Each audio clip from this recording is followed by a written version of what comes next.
Hello everyone, this is the Badger, and I welcome you back to another fine edition of NeiR Gestalt. In the last edition, we rescued the King of Facade, and no less, we defeated a whole bunch of wolves, scorpions, and puzzles, and extremely weird no, they weren't really platforming rooms, just a weird temple of puzzles. And they weren't really puzzles, they were just limitations and handicaps. But for now, we have a new chapter to dawn on, and it will be the last one until the 50% mark, where the game really ramps up and takes a new angle and story. The Forest of Myth. But for now, let's go and check on Yona. She must be missing us after that month we spent on the fucking fishing boat. Jesus Christ, that poor girl, how did she defend for herself? If you don't understand what I'm talking about, you probably didn't watch the side quest edition. And that makes me a sad badger, but a defense drop makes me a very safe badger. As it does increase my physical defense by 50%, and it's pretty sweet. Just saying. Hi there. Yona? Oh, hi, Dad. How are you feeling? I'm okay. Sometimes it still hurts, but that fish medicine you got helps a lot. Good. Dad? Are you gonna stay here tonight? Well, after all we've put her through, I think we can stay one night. Yay! Dad's going to stay home tonight! Easy, Yona. You'll hurt something. I don't care. I'm just happy I got to see you. Or get to see you, rather. It's late. You should go to bed. Even though it's bright outside. Just to reiterate, I'm not sure if everyone got this, but the sun never sets in NeiR. I just want to reiterate this. There is no moon. The world has just been knocked off its axis and it's all sun, all summer, all the time. Not exactly a paradise now, is it? Okay, night. Okay, night, Dad.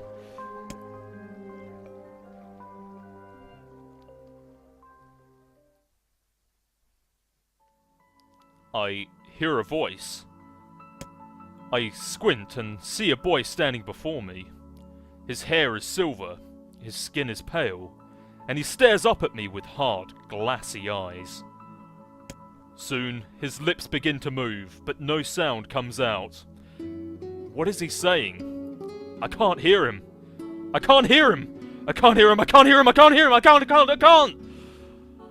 I try to leave, but something about the boy holds my gaze. I watch his face, expressionless, as his lips slowly flutter. What is he trying to say? Wait, it's a phrase. I can almost make it out. It starts with an S, and then there's an E. I can almost see it now. The letters begin to fall together, one after the other, faster and faster. Sealed verse. Oh my god, it's a sealed verse! The thing I'm looking for, the key to saving my little girl! I stare at the boy with renewed ferocity, trying desperately to make out his next word. Dream. Dream? What? What the hell does that mean? The lips move again, faster now. I can't follow them, damn it! I can't make it out! I want to scream! I want to tear the walls down around me! But instead I force myself to be calm. I can do this. I can do it for Yona. Slowly, ever so slowly, I pass out the letters that make up his final words. Forest of Myth.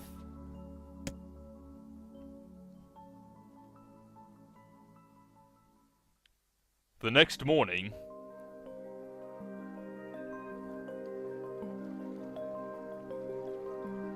Whoa. That was a messed up dream. I never thought I'd be hunting sealed verses in there.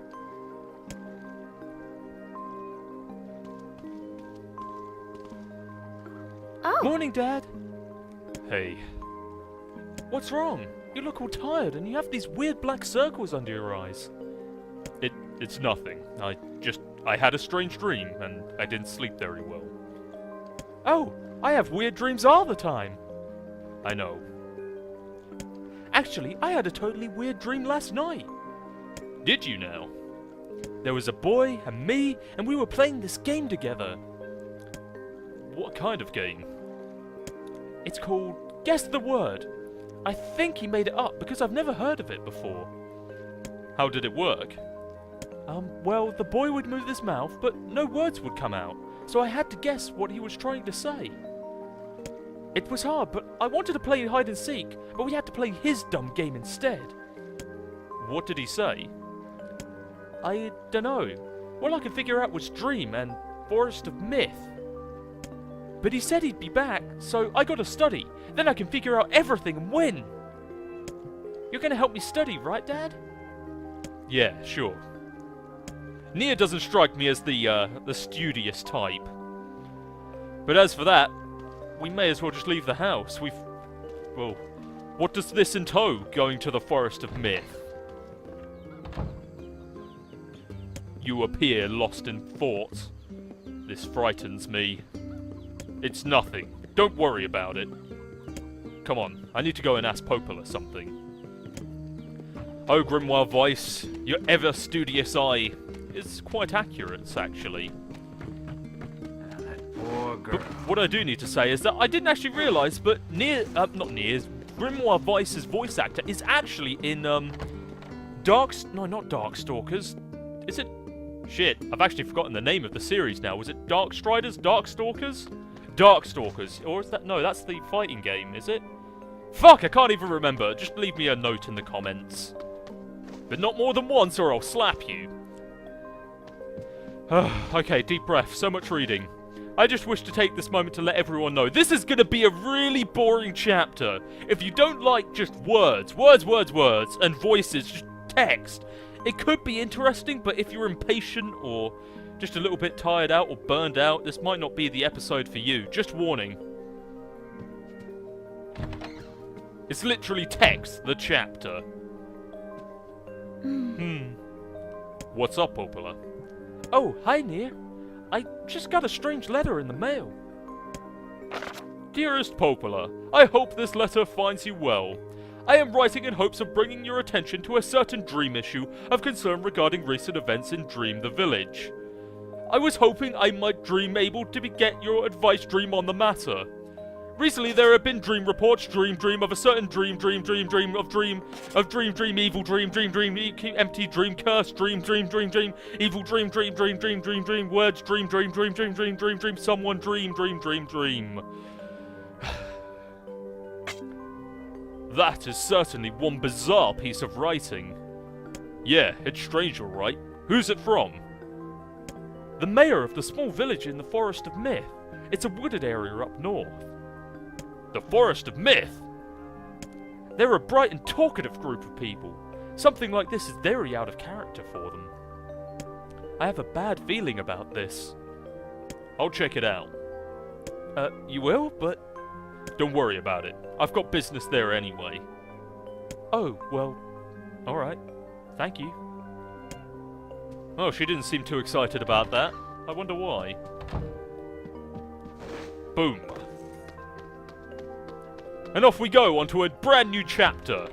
The Forest of Myth. What riddles could it hold for us today? Only one way to find out, ladies and gentlemen, and that's to go there. Normally I'd expect some sort of text from NeiR or Weiss, but... or Vice, I suppose is the correct way of saying it. But I guess not. I'm surprised NeiR actually, never heard of the Forest of Myth before, considering it's only, like, say, 1,000 feet from his house. You could walk there easily.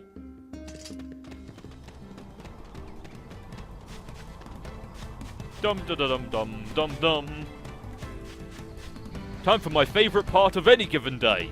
Boar drifting! Boom! Oh yeah, I am the master of boar drifting. Can't touch this.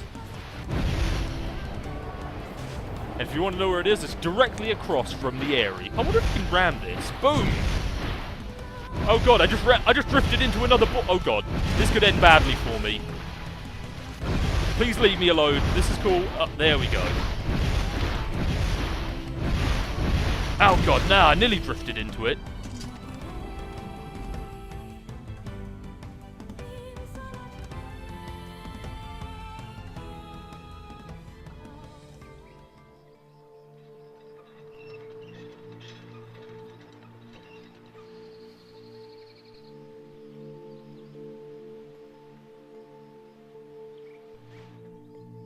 It sure is quiet here.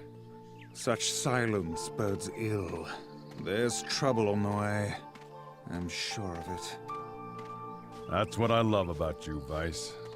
You're such an optimist. Such cheek. Should we save now? We can leave it for now. Loot! Always have time for free loot. Defense capsule, that's a nice find. Jesus Christ, that'll be useful later. And a Dodo weed. I've been poisoned like 3 times in this game. There's not many people around. This must be the chap we have to talk to. He looks like an important fellow. Beware. Beware the words. The words? What do you mean? Contagious words. Those who dream. Those who dream? Vice. Hold on a moment. There is a strange new sensation in my mind. Vice's voice rose in a quizzical way. It is not quizzical! What's going on here? The villager's body shuddered as he slowly opened his eyes. Perhaps we should start by asking this man. Who are you? I'm NeiR, and this is Vice. We heard something happened to this village, so we came to see if we could help. The villager stared at NeiR and Vice. If you can speak to me, I must have caught you in my dream. How's that again? The villager explained. In the past weeks, a mysterious disease called the Death Dream has spread across the Forest of Myth. Those who caught it were cursed to fall asleep and live forever within the world of their own dreams. The village mayor had determined that the Death Dream had spread from person to person by spoken words, but before he could learn more, the disease took him as well. Vice stared at the mayor, his mouth twitching slightly, even though Vice doesn't actually have a mouth. Now see here, he said. Are you saying that we have been absorbed into your dream? Well, yes, said the mayor. I think you have. Oh crap, said NeiR. So that means we've caught the Death Dream? Before the mayor could confirm NeiR's suspicion, Vice exploded with rage. Ridiculous! Preposterous! Completely unfathomable on every conceivable level! I don't even recall falling asleep! The mayor attempted to take Vice's complaints in stride. That's just how Death Dream works, he said, brushing aside the book's remarks. My remarks shall not be brushed aside, fool! And it would behoove you to remember that this world allows me to view all of its narration. The mayor twisted his mouth into an embarrassed grimace, then quickly changed the subject to who NeiR had seen, and what they had discussed since coming to the village. Something there must have caused you to enter my dream, said the mayor. A certain conversation, a specific word, something. NeiR and Vice racked their brains, but they could find no easy solutions. There were simply too many words to consider, too much random chatter, too many meaningless conversations. Grimoire Vice does not engage in meaningless conversations. The mere suggestion that Vice chose his words carelessly seemed to sting his pride. It does not seem to sting my pride, you bloated gasbag of a narrator! It has demolished it utterly! Irritated, Vice looked skyward, as if searching for answers in the heavens. I was doing no such thing! Just leave me alone already! The anger created by his harsh words bled over to NeiR like a contagion. Wait, said NeiR suddenly. Did someone just say contagion? Yes, I believe so. What of it? Well, that villager told us to watch out for contagious words, right? The mayor leaned forward with renewed interest, pushing a startled Vice aside in the process. Well, he must have said something, right? Asked the mayor. Some specific combination of words? What was it? It was about dreaming, or something that dreams, or... Oh, what the hell was it? A sheep? Cried Vice suddenly, blurting out the first thing that popped into his head. The others stared at him for a moment, but before slowly shaking their heads. After a few moments of thought, NeiR's face suddenly lit up. "I remember," he said. "Those who dream. That's what he said, I'm sure of it." At this, the mayor produced a thick sheaf of papers from his pocket. He flipped through them a few more times before nodding his approval at NeiR. "That sounds about right," he said, as a stray sheet of paper fluttered to the ground. "My notes also mentioned something about that. I bet it was the last thing you heard before you fell asleep." The mayor shook his head, his warm pencil stub tracing the lines across a lone piece of paper. My god, this is a lot of reading. "Deep breath, Badger, deep breath. For the last month, I have done nothing but study the disease we've called the death dream," he said. "I mean, I'm the mayor, right? It's my job to protect people from whatever comes along. But I never expected a couple of outsiders to start entering people's dreams." The mayor paused, a grimace crossing his face. "I should probably be taking notes or something." Vice immediately fired back. "I applaud the force of will it takes to research a dream." Oh, fuck. My god, too much reading in this room is really hot. Yes, my room is hot in the middle of winter. "I applaud the force of will it takes to research a disease in your dreams," he said. "But perhaps we should bend your efforts to escaping this place instead of trying to understand it." The mayor's hand tightened up around his pencil, snapping it off at the tip. "I've tried to escape. From the very first moment I realized I was locked inside my own dream. I've been looking for a way out, but I don't think it exists. I mean, this is my dream, right? If there was an exit, I'd know about it." He paused for a moment, his unfocused eyes staring at nothing. "My village was beautiful," he said to no one in particular. "And it was filled with the most wonderful people you could ever hope to meet. But once the disease took hold, things changed. It's like someone took a sponge and soaked all the colour out of our lives. I just want us to be whole again. I just want us to be free." The mayor's voice took on a note of steely determination, "and I won't stop trying until it happens." NeiR nodded in agreement. Wait a second, I didn't nod! Why are you... "Look, if we can be of any help," said NeiR, "just ask." "Now hold on, I did not just say that!"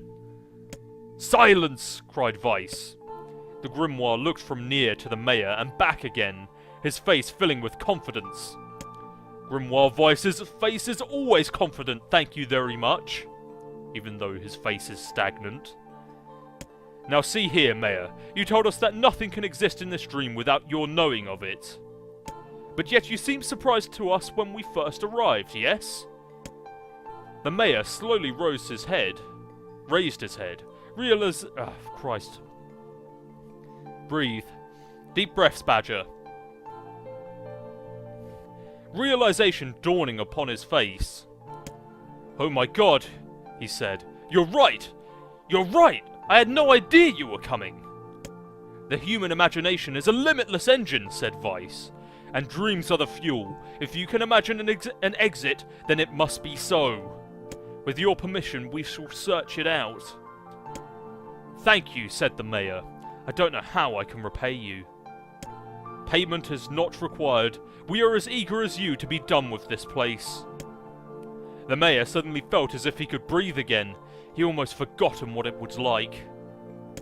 "Good luck, you two," he called out at the departing forms of NeiR and Vice. "We're all counting on you." As NeiR slowly faded into the misty forest, the mayor was struck with a sense of déjà vu. "I saw this man once before," he thought. "But where?" NeiR's mood darkened as he trudged through the forest. Hours early, when the beauty of the place was still a new thing, he'd been confident they could get in and find an exit and be home in time for dinner. But the deeper they went, the more the forest closed in around them. The mist made it more difficult to see more than a foot in any direction, and moss-covered rocks seemed determined to twist his ankle. Moss-covered... oh, fuck. Oh, my cheeks are feeling fuzzy. Am I dehydrated or something? I've been talking for like the past 3 hours. More than once he thought more than once he had been forced to steady himself on the rough bark of a tree, and his hands now left small trails of blood on everything he touched.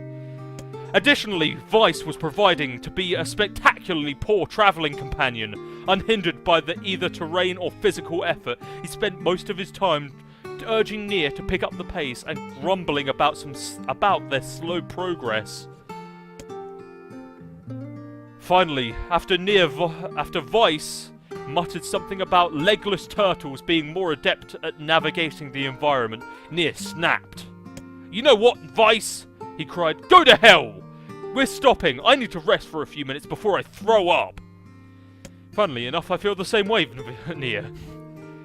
NeiR leaned against a tree and as he tried to stretch the knots from his back. "How can the stupid forest be so goddamn big?" he muttered to himself.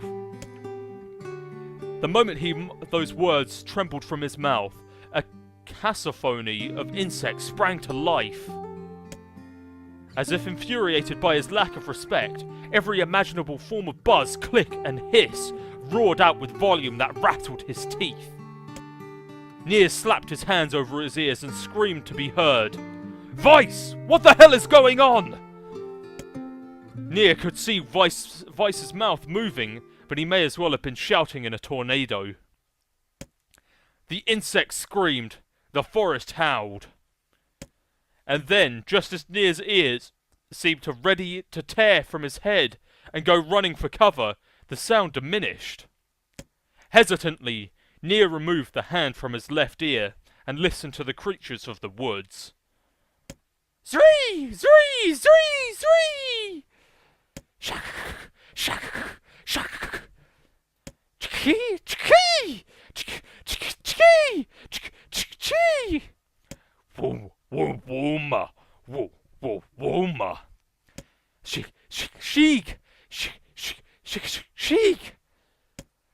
As the insect symphony dimmed another decibel, NeiR began to detect patterns in the sound. This isn't random, he thought. It's not just white noise. It's something else. The insects weren't just calling out, they were asking a question. 1 with it suffered, 2 with it is ideal, 3 with it is dangerous. What is it? By the pages, is this a riddle? I guess so. This kind of thing happens a lot in dreams, right? Maybe it's the key to getting out of this place. Then I leave it to you to answer. 1 with it suffers, 2 with it is ideal, 3 with it is dangerous. What is it? The answer is a secret, the answer is a woman, and how the hell should I know? You think it would be a woman. And as I casually look to the game facts, because I can't give a fuck enough to actually think of an answer, I will just have a look at this. The answer is actually a secret, as I once thought it was. You would think it would be a woman. A woman suffers by herself, but 2 with it has support, but 3 with it is cheating. But no, it's a secret. Inwardly furious that Vice left the task to him, NeiR sighed, and gave the only answer that made sense. It's a secret. Right? The sound of insects stopped as suddenly as it began. The forest undergrowth parted before NeiR, like a rippling wave opening a new path. "These forest anthropods are making a road for us," said Vice with glee. Pleased at passing the test, NeiR moved on with new intensity. The path offered his body relief from the undergrowth, but gave an even greater cheer to his mind. As long as they were on a path, their journey still had a purpose. "I guess the forest has accepted us, huh?" said NeiR after a bit. Vice spun around to face his companion. Do not mistake the will of this forest for some happy pet you can suddenly befriend. We have no idea where this path leads. As Vice finished speaking, the pair turned a corner and found themselves facing a clear forest spring. Smiling, NeiR picked up a small rong and sent it skipping across the surface of the water. "Good heavens," said Vice. His surprise was understandable. Each time the rock struck the surface of the water, a musical note rang out. When the rock finally stopped moving and sank to the bottom of the spring, the ripples it left behind came together to form words. "I enter through the window, but I break no glass. When night falls, I vanish. What am I?" "Absurdly easy," barked Vice. "Now answer it." NeiR grits his teeth and tried not to reach out and strangle his companion. He's right, after all. This one is pretty easy. "I enter through the window, but I break no glass. When night falls, I vanish. What am I?" "A bird. A letter. Sunlight. Well, a letter doesn't make any sense. A bird can stick around at night, but sunlight sure doesn't. Sunlight!" A plume of water suddenly burst from the spring. Sunlight filtered through the trees and reflected off the plume, creating a shimmering rainbow that spanned the entire horizon. "In all of my years," said Vice softly, "I have never seen such a sight. Perhaps I misunderstood the intentions of this place." "Hey, look!" cried NeiR, awakening Vice from his daze. "There's a house or something over there." Glancing in the direction of his friend's extended hands, Vice saw a small cottage nestled among the trees. "That's weird, isn't it, Vice? I mean, who would build a house all the way out here?" NeiR walked over and pounded on the door. After a minute of solid banging, the door cracked open and a small man peered out. His body was cloaked from neck to toe in a large black cape, while his face was obscured by mist. Began NeiR. But before he could get any further, the cloaked man held up a hand and began speaking. "I have 4 legs in the morning and 2 at noon, but at the end of the night I have 3. What am I?"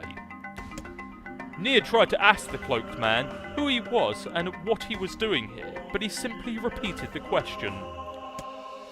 "If we wish to engage this man in conversation," said Vice, "it seems we must answer his riddle." "Yeah, I suppose," said NeiR. "Well, it's an easy one. I have 4 legs in the morning and 2 at noon, but I end at the night with 3. What am I?"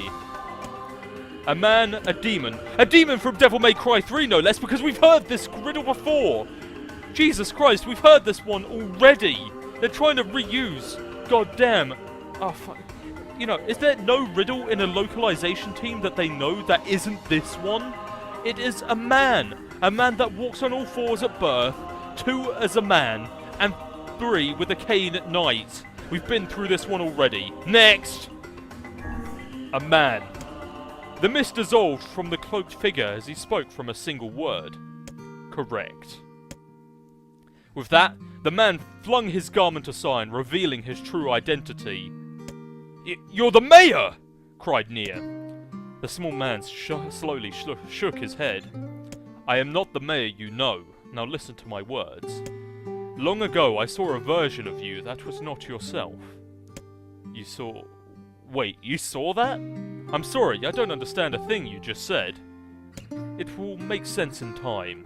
At present, I will simply congratulate you on cracking the seal of the Death Dream. Now you must go to the man at the forest entrance."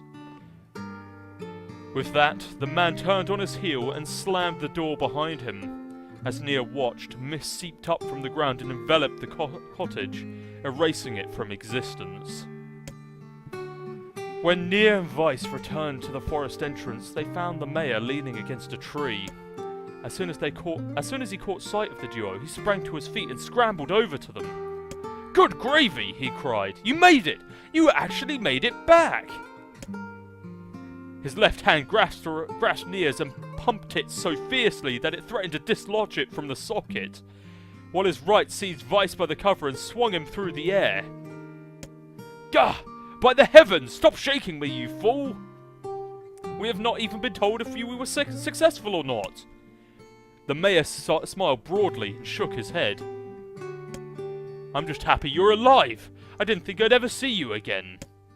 NeiR withdrew himself from the mayor's eager handshake with a slight smile. We broke the Death Dream seal, he said. At least, I think we did. The mayor's face beamed as NeiR filled him in on the details. When the tale was done, the three of them laid down on the forest ground and fell asleep. Wait a second, that's crazy! Why would we all go and lay down and go to sleep? This is one hell of a story. Cease your endless prattle and go to sleep, fool! Fighting against the rules of this place is futility itself. NeiR and the mayor obediently reclined atop the grassy earth. Have you forgotten, continued Vice? It is words that control the Death Dream, words that will allow us to move from place to place. No matter how unnatural they seem, the words were absolute. Therefore, if the words tell us to sleep, then sleep we shall. And once we do, the story will continue. With that, the trio found their eyes growing heavy, their breath slowing. This is the first time, began the mayor. The first time I felt tired since I was imprisoned here. His words were cut off by a loud, long yawn, and he remembered nothing more. They might have slept for an hour or a year. When they awoke, things had a slightly more real quality to them. The mist felt thicker, the leaves greener. It was clear that they had awakened from their dream. NeiR shook the mayor's shoulder gently. Good news, he said. We made it! Oh wow, said the mayor in an awed voice. We did. I'm back! He blinked once, twice, as though not quite believing the sight before him. You two have no idea how much this means. The Death Dream had started to spring through our village and I wanted to... Well, I thought I could figure out how to stop it, but I guess that wasn't the case. I must have caught the disease and become trapped in my own dream. The mayor started to stand, then collapsed back to the earth. He stared at his legs, as if trying to remember how they worked, then glanced at NeiR and shrugged. Without a word, the fighter reached down and pulled the mayor to his feet. Real life may take some getting used to, a wry smile crossed his lips. You shall relearn in short order, I am sure, said Vice. For now, you should return to your home and rest. No, said the mayor, swaying on unsteady feet. No, I can't. Some of the villagers are still trapped in the Death Dream. I have to save them. The mayor slowly made his way to the vine tree in the center of the village, then bowed his head and prayed silently. This is a holy tree, he examined when the prayer was finished. It is the guardian of our village's history and memories. Superstition will only make our mission harder, muttered Vice. We should not put our faith in the gods. The mayor shook his head. Not the gods, the words. Legend says that our tree is home to a powerful magic known as the sealed verse. NeiR and Vice could not contain their surprise. It would seem a goal had found in the most unexpected of places. I say, muttered Vice, this is certainly a stroke of luck. As the three of them said their goodbyes, NeiR mentioned the strange man who had given them the third riddle and the mysterious words that he had left them with. I once saw a version of you that was not yourself, muttered the mayor. What in the world? Lost in thought, he stared into space for a long moment. You know, he said softly, this is going to sound weird, but I had a feeling I'd seen you before too. NeiR tried to keep a straight face and failed, but the mayor didn't seem to notice. Deja vu, right? Anyway, it's just some kind of illusion created by the Death Dream. It probably doesn't mean anything. NeiR gave the mayor a nod and a smile, but inwardly his thoughts were racing. There's something wrong about the mayor and his words. I wish I understood what the hell was going on here. That riddle would prove the most difficult one of all. Oh, thank you so much. Now I can finally return to a normal life. This is one of the most bizarre diseases I have ever encountered. I know, that's why I have to help the other villagers, no matter what. And with that, we obtained a sealed verse, the Dark Execution. Summon magical spikes from the ground to impale enemies, charged to increase the number of spikes. We saw this in the prelogue. My god, I am... For a sealed verse, that didn't take much effort. Yes, all a touch too easy, if you ask me. It's almost as if someone was guiding us to the village. You think too much, Vice. Jesus Christ, my knees have seized up. I've talked too much. I can't actually move my hands very well. I think this would be a great time to, you know, stop. We actually have the choice to return to Popola, but out of help to the other villagers, we must. And also if we want to get a pretty sweet weapon. Let's just save and we will come back to the other dreams at a later point. Until then, that was a very god-awful... Oh, God. You know what? I'm just going to leave. See you in the next edition, which will be a story edition, not a side quest edition, until we get this shit out of the way. See you there, guys. Oh, my God.